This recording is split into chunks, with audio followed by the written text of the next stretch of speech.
अनित्य भावना। देव, मनुष्य और त्रियंच, यह सब देखते ही देखते पानी की बूंद और ओस के पुंज की भांति विनष्ट हो जाते हैं। देखते ही देखते विलेयमान होकर चले जाते हैं। और यह सब रिद्धि, संपदा और परिवार स्वप्न समान है। जिस तरह स्वप्न में देखी हुई वस्तु पुनः दिखाई नहीं देती, उसी तरह ये विनाश को प्राप्त होते हैं। इस जगत में धन, यौवन, जीवन और परिवार सब क्षणभंगुर है। संसारी मिथ्या दृष्टि जीव इन्हें अपना स्वरूप, अपना हित मानता है। अपने स्वरूप की पहचान हो तो पर को अपना स्वरूप क्यों माने? समस्त इंद्रिय जनित सुख जो दृष्टि गोचर होता है, वह इंद्रधनुष के रंगों की भांति देखते ही देखते नष्ट हो जाता है। जवानी का जोश संध्या काल की लाली की भांति क्षण क्षण में विनाश को प्राप्त होता है। इसलिए यह मेरा गांव, यह मेरा राज्य, मेरा शहर, मेरा घर, मेरा धन, मेरा कुटुंब, मेरा परिवार, मेरी बीवी, मेरे बच्चे, मेरे माँ बाप इत्यादि विकल्प रखना ही माह मोह का प्रभाव है। जो जो पदार्थ आंख से देखने में आते हैं, वे सब पदार्थ नष्ट हो ही जाएंगे। इन्हें देखने जानने वाली इंद्रियां भी अवश्य नष्ट होंगी। इसलिए आत्महित के लिए ही शीघ्र उद्यम करें।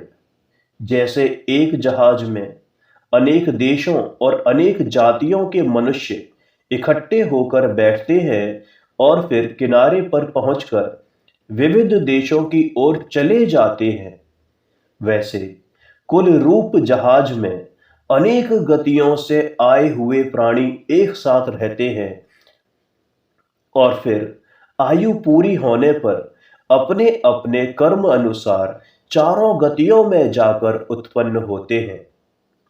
जिस देह से स्त्री, पुत्र, मित्र, भाई आदि के साथ संबंध मानकर तू रागी हो रहा है, वह देह अग्नि से भस्म हो जाएगी और फिर मिट्टी में मिल जाएगी तथा इसे जीव खाएंगे तो विष्ठा एवं कृमि कलेवर रूप हो जाएगी। इसके परमाणु एक एक करके जमीन और आकाश में अनंत विभाग रूप में बिखर जाएंगे। फिर कहां से मिलेंगे? इसलिए यह निश्चित समझ ले कि इसका संबंध फिर प्राप्त नहीं होगा। स्त्री, पुत्र, मित्र, कुटुंब आदि में ममता करके अपना धर्म बिगाड़ना यह महान अनर्थ है। जिन पुत्र, स्त्री, भाई, मित्र, स्वामी, सेवक आदि के सहवास से सुख से जीवन चाहते हैं, वह समस्त कुटुंब शरत काल के बादलों की तरह बिखर जाएगा। यह संबंध जो इस समय दिखाई देता है वह नहीं रहेगा, बिखर जाएगा। यही नियम है। जिस राज्य के लिए और जमीन के लिए हाट, हवेली, मकान, आजीविका के लिए हिंसा, झूठ, छल कपट में प्रवृत्ति करता है, भोले भाले लोगों को ठगता है, स्वयं बलवान होकर निर्बल को मारता है, उस समस्त परिग्रह का संबंध आपसे अवश्य बिछुड़ जाएगा। अल्प जीवन के लिए नरक और त्रियंच गति के अनंत काल पर्यंत अनंत दुख संतान को ग्रहण ना करें। उनके स्वामित्व का अभिमान करके अनेक चले गए और अनेक प्रत्यक्ष चले जाते हुए देखते हैं। इसलिए अब तो ममता छोड़कर अन्याय का परिहार करके अपने आत्मा के कल्याण के कार्य में प्रवृत्ति करें। जैसे ग्रीष्म ऋतु में चौराहे के वृक्ष की छाया में अनेक देशों के राहगीर विश्राम लेकर अपने अपने स्थान को चले जाते हैं, वैसे कुल रूप वृक्ष की छाया में साथ में रहे हुए भाई, मित्र, पुत्र, कुटुंब आदि अपने अपने कर्मानुसार अनेक गतियों में चले जाते हैं। जिनसे आप अपनी प्रीति मानते हैं वे सभी मतलब के हैं। जैसे पूर्व संकेत किए बिना ही एक वृक्ष पर आकर पक्षी बैठते हैं, वैसे ही कुटुंब के मनुष्य संकेत किए बिना कर्मवश इकट्ठे होकर बिखर जाते हैं। यह सब धन संपदा, आज्ञा, ऐश्वर्य, राज्य और इंद्रियों के विषयों की सामग्री देखते ही देखते अवश्य ही वियोग को प्राप्त हो जाएगी। जवानी मध्याह्न की छाया की तरह ढल जाएगी, स्थिर नहीं रहेगी। ये चंद्रमा, सूर्य, ग्रह, नक्षत्र आदि तो अस्त होकर पुनः उदित हो सकते हैं और होते भी हैं। ये हेमंत, वसंत आदि ऋतुएं भी जाकर वापस आ जाती हैं, परंतु गई हुई इंद्रियां, जवानी, आयु, काया आदि वापस नहीं आती। जैसे पर्वत से गिरने वाली नदी की तरंगें रुके बिना चली जाती हैं, वैसे ही आयु रुके बिना क्षण क्षण में व्यतीत होती है। जिस देह के अधीन जीना है, उस देह को जर्जरित करने वाली वृद्धावस्था प्रति समय आती है। यह वृद्धावस्था जवानी रूप वृक्ष को दग्ध करने के लिए दावाग्नि के समान है। यह भाग्य रूप पुष्पों के नाशक कुहरे की वृष्टि के समान है। स्त्री की प्रीति रूप हरिणी के लिए व्याघ्र के समान है। ज्ञान नेत्र को अंध करने के लिए धूल की वृष्टि के समान है। तप रूप कमल वन के लिए हिम के समान है और दीनता की जननी है। तिरस्कार को बढ़ाने वाली धाय के समान है। उत्साह घटाने के लिए तिरस्कार जैसी है। रूप धन को चुराने वाली है, बल का नाश करने वाली है, जंघा बल को बिगाड़ने वाली है, आलस्य को बढ़ाने वाली है, स्मृति का नाश करने वाली है। ऐसी है ये वृद्धावस्था। मौत से मिलाप कराने वाली दूती जैसी वृद्धावस्था को प्राप्त होने से अपने आत्महित का विस्मरण करके स्थिर हो रहे हैं, यह महान अनर्थ है। बारंबार मनुष्य जन्म आदि सामग्री नहीं मिलती है। नेत्र आदि इंद्रियों का जो तेज है, उसका क्षण क्षण में नाश होता जा रहा है। समस्त संयोग वियोग रूप समझें। इन इंद्रियों के विषयों में राग करके कौन कौन नष्ट नहीं हुए। ये सभी विषय भी नष्ट हो जाएंगे और इंद्रियां भी नष्ट हो जाने वाली हैं। किसके लिए? आत्महित को छोड़कर घोर पाप रूप अशुभ ध्यान कर रहा है। विषयों में राग करके अधिकाधिक लीन हो रहा है। सभी विषय आपके हृदय में तीव्र दाह उत्पन्न करके विनाश को प्राप्त होंगे। इस शरीर को सदा रोग से व्याप्त जाने, जीव को मरण से घिरा हुआ जाने, ऐश्वर्य को विनाश के सन्मुख जाने। ये जो संयोग है, उसका नियम से वियोग होगा। ये समस्त विषय आत्मस्वरूप को भुलाने वाले हैं। इनमें अनुरक्त होकर त्रिलोक नष्ट हो गया है। जिन विषयों के सेवन से दुख चाहते हैं, वह जीने के लिए विष पीना है। शीतल होने के लिए अग्नि में प्रवेश करने के समान है और मीठे भोजन के लिए जहर के वृक्ष को पानी पीने के समान है। विषय महामोह मद के उत्पादक हैं।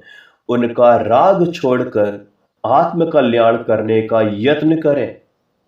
अचानक मृत्यु आएगी और फिर यह मनुष्य जन्म तथा जिनेंद्र का धर्म चले जाने के बाद पुनः प्राप्त होने में अनंत अनंत अनंत काल लगेगा, वो भी दुर्लभता से।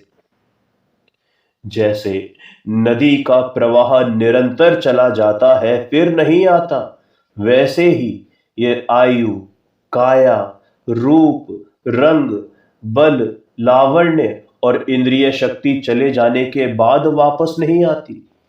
ये जो प्रिय माने हुए स्त्री पुत्र आदि नजर से दिखाई देते हैं ना, उनका संयोग नहीं रहेगा।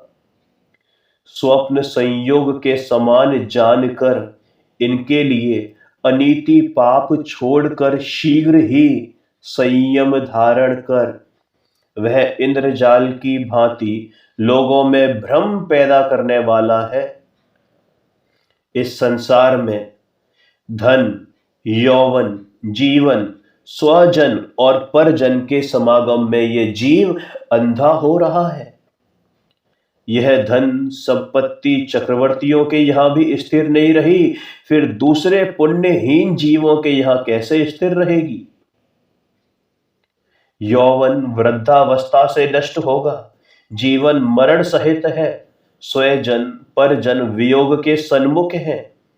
किसमें स्थिर बुद्धि करता है, इस देह को नित्य स्नान कराता है, सुगंध लगाता है, आभरण वस्त्र आदि से विभूषित करता है, विविध प्रकार के भोजन कराता है, बारंबार इसी की दास्ता में समय व्यतीत करता है, व्यथा करता है। शय्यासन, काम भोग, निद्रा, शीतल उष्ण आदि अनेक उपचारों से इसको पुष्ट करता है। इसके राग में ऐसे अंधा हो गया है कि भक्ष्य अभक्ष्य, योग्य अयोग्य, न्याय अन्याय के विचार से रहित होकर आत्मधर्म को बिगाड़ना, यश का विनाश करना, मरण को प्राप्त होना, नरक में जाना, निगोध में वास करना, इन सबको भी नहीं गिनता है। इस शरीर का जल से भरे हुए कच्चे घड़े की तरह शीघ्र विनाश हो जाएगा।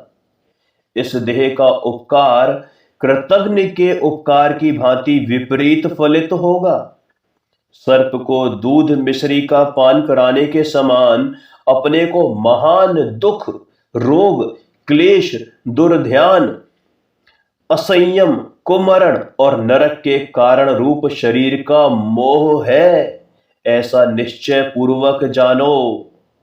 इस शरीर को ज्यों ज्यों विषय आदि से पुष्ट करेगा, त्यों तो यह आत्मा का नाश करने में समर्थ होगा। एक दिन इसे आहार नहीं देगा तो बहुत दुख होगा। जो जो शरीर के रागी हुए वे संसार में नष्ट होकर एवं आत्म कार्य को बिगाड़कर अनंतानंत काल नरक और निगोद में भ्रमण करते हैं। जिन्होंने इस शरीर को तप संयम में लगाकर क्रश किया है, उन्होंने अपना हित किया है।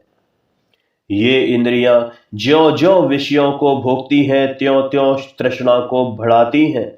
जैसे अग्नि ईंधन से तृप्त नहीं होती, वैसे ही इंद्रियां विषयों से तृप्त नहीं होती। एक एक इंद्रिय के विषय की वांछा करके बड़े बड़े 30 मार खां चक्रवर्ती राजा भ्रष्ट होकर नरक में जा पहुंचे हैं, तो फिर दूसरों का तो क्या ही कहना है। इन इंद्रियों को दुखदाई, पराधीन करने वाली, नरक में पहुंचाने वाली जानकर इन इंद्रियों का राग छोड़कर इन्हें वश करें। संसार में हम जितने भी निंद्य कर्म करते हैं, वे सब इंद्रियों के अधीन होकर करते हैं। इसलिए इंद्रिय रूपी सर्प के विष से आत्मा की रक्षा करें। इसलिए इंद्रिय रूपी सर्प के विष से आत्मा की रक्षा करें। यह लक्ष्मी क्षणभंगुर है, यह लक्ष्मी कुलीन में नहीं रमती। धीर में, सूर में, धीर में, शूर में, पंडित में, मूर्ख में, रूपवान में, कुरूप में, पराक्रमी में, कायर में, धर्मात्मा में, अधर्मी में, पापी में, दानी में, कृषण में, कहीं भी नहीं रमती। यह तो पूर्व जन्म में जिसने पुण्य किया हो उसकी दासी है। कुपात्र, दान आदि एवं कुतप करके उत्पन्न हुए जीव को बुरे भोग में, कुमार्ग में, मद में लगाकर दुर्गति में पहुंचाने वाली है। इस पंचम काल में तो कुपात्र दान करके, कुतपस्या करके लक्ष्मी पैदा की है। यह बुद्धि का बिगाड़ करती है, महादुख से उत्पन्न होती है और महादुख से भोगी जाती है, पाप में लगाती है। दान भोग में खर्च किए बिना मरण होने पर आर्त ध्यान से लक्ष्मी छोड़कर जीव त्रियंच गति में उत्पन्न होता है। इसलिए लक्ष्मी को तृष्णा बढ़ाने वाली और मद उत्पन्न करने वाली जानकर दुखित और दरिद्री के उपकार में, धर्मवर्धक धर्म स्थानों में, विद्या दान में, वीतराग सिद्धांत के लिखवाने में लगाकर सफल करें। न्याय के प्रामाणिक भोग में जैसे धर्म ना बिगड़े वैसे लगाए। यह लक्ष्मी जल की तरंगों वत अस्थिर है। अवसर पर दान एवं उपकार कर ले, यह परलोक में साथ नहीं जाएगी।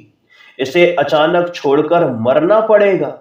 जो निरंतर लक्ष्मी का संचय करता है, दान भोग में इसका उपयोग नहीं कर सकता, वे अपने आप को ठगता है।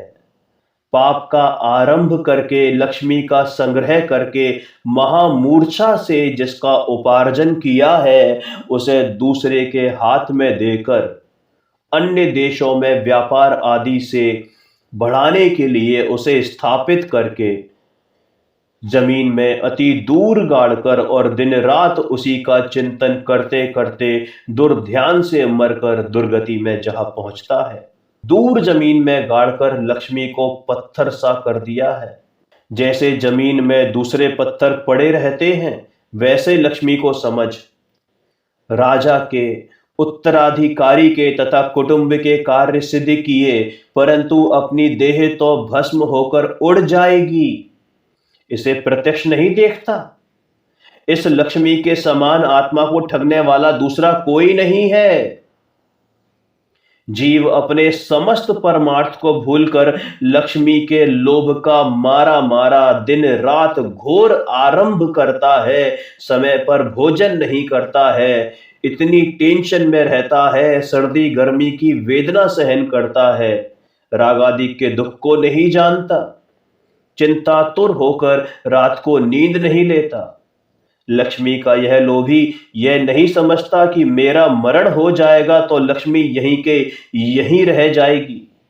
ऐसे घोर पाप समुद्र में प्रवेश करता है, घोर भयानक वीरान पर्वत पर जाता है, धर्म रहित देश में चला जाता है, मात्र उस पैसे के टुकड़े को कमाने के लिए, पुद्गल के टुकड़े को कमाने के लिए, जहां पर अपनी जाति, अपना कुल या अपने घर का कोई व्यक्ति देखने में नहीं आता, अपने धर्म का कोई व्यक्ति देखने में नहीं आता। ऐसे स्थान में केवल लक्ष्मी के लोभ से भ्रमण करता करता ये जीव मरकर दुर्गति में जाकर पहुंचता है। अरे लोभी नहीं करने योग्य और नीच भील के करने योग्य काम करता है।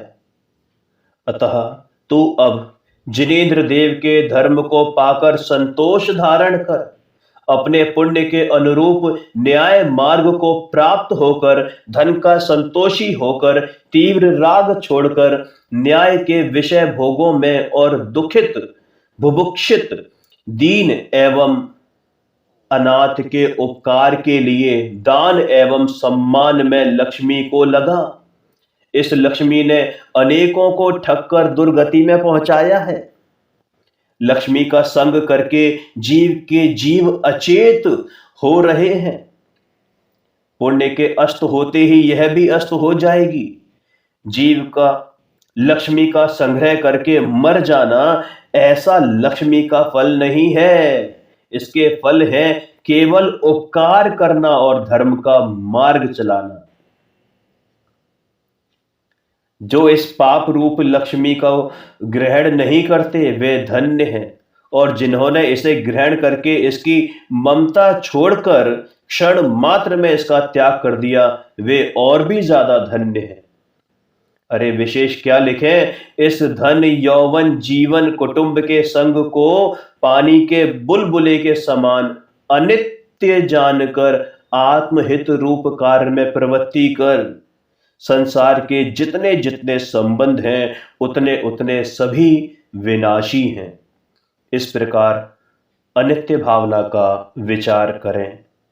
पुत्र, पौत्र, स्त्री, कुटुंब आदि कोई परलोक में ना तो साथ गया और ना साथ जाएगा। अपने उपार्जित किए हुए पुण्य पाप आदि कर्म साथ जाएंगे। यह जाति, कुल, रूप तथा नगर आदि का संबंध देह के साथ ही नष्ट हो जाएगा। यह अनित्य अनुप्रेक्षा का क्षण मात्र भी विस्मरण ना हो, जिससे पर का ममत्व छोड़कर आत्म कार्य में प्रवृत्ति हो, ऐसी अनित्य भावना का वर्णन किया।